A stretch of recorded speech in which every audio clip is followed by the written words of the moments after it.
Burnout is one of the worst things that can happen to any entrepreneur. We all know it, yet we'll still go through it. 77% of entrepreneurs have had burnout at least once in their entrepreneurial lives. And burnout, as you know, is terrible. Its physical symptoms are exhaustion, physical illness, you just feel weak, and the psychological side is not better either. You feel disengaged, you don't care about your work, you have a low sense of self-worth. It sucks. And this video is about how can you both build stress capacity so you do not fall into burnout, but also how can you remove it if you're now suffering it, right? So let's get to it. I'm Castillo. If you don't know who I am, I'm the founder of Selfmastered, which is a peak performance training company that specializes in transforming entrepreneurs into elite performers that can achieve in one day what they previously achieved in 1 week. And before that, I was in the finance industry, co-founded a couple of venture capital and private equity funds, and now I run this full time. So before we dive into how to deal with it, let's just discuss what burnout is, right? Burnout is when you have too much stress for too long on your nervous system, and you're not ready to handle that stress. So it ends up becoming a major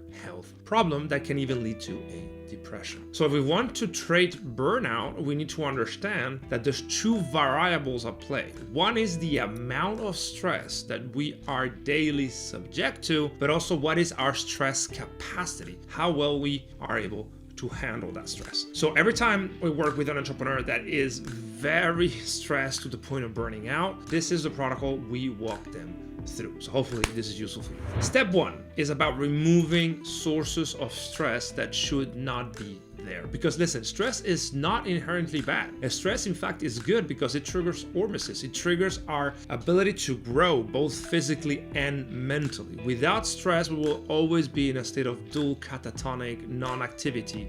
In essence, we brain dead. So stress is good for us, but too much stress is not good. So how can we first limit the bad stress? By removing the sources of stress that just do not help us.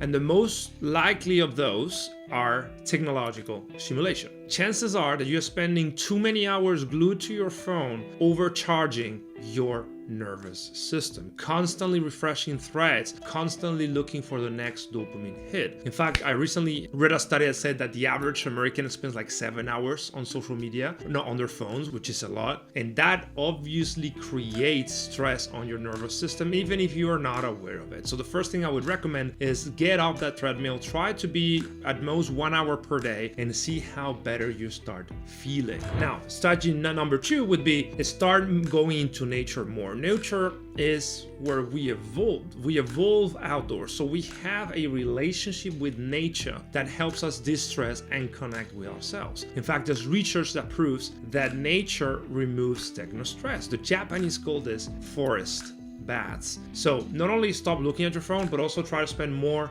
time in nature. And then 3, embrace breathing protocols. Breathe is the fundamental mechanism that we consciously have to relax ourselves, right? It is how we send a signal to the unconscious side of the brain about how to best get relaxed. So if you're feeling in burnout, if you're feeling too stressed out, do breathing exercises. Doesn't matter if you do box breathing, you do Wim Hof, you do Tumo, which is a variation of Wim Hof. It doesn't matter what you do. What matters is that you embrace the power of breathing protocols. The most simple is the physiological sigh, in which you exhale longer than you inhale, and you do so for a few minutes until you have fully tapped into the parasympathetic nervous system and you're able to chill and relax. And this is how you remove stress, how you activate the rest and recovery sides of the nervous systems, and you find a state of calm. That is step number 1, but it is not enough, because the step number 2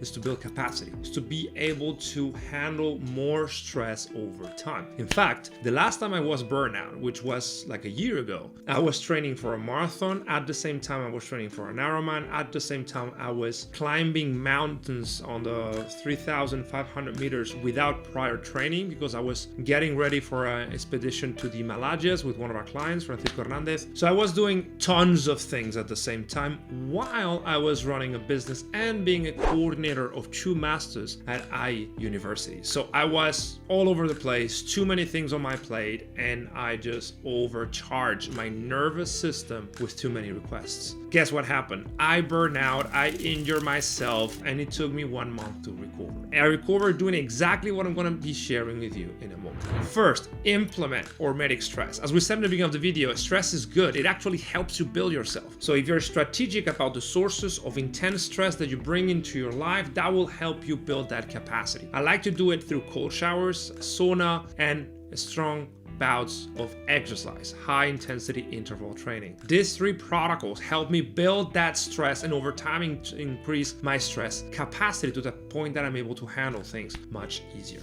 Then what I would do is I will restructure my day into work in 90-minute increments to follow along the cycles of my own biology, but also don't go overboard with the amount of work that I can handle. Because if we have no control over the work that we're doing, guess what? We will tend to overwork. So this is how you do it. This is how you remove or avoid burnout. It happens to all of us, happens to me a couple of times. So I suggest that you first remove every source of stress that is just not helpful, that is not leading you anywhere, but also, and more importantly, build stress capacity.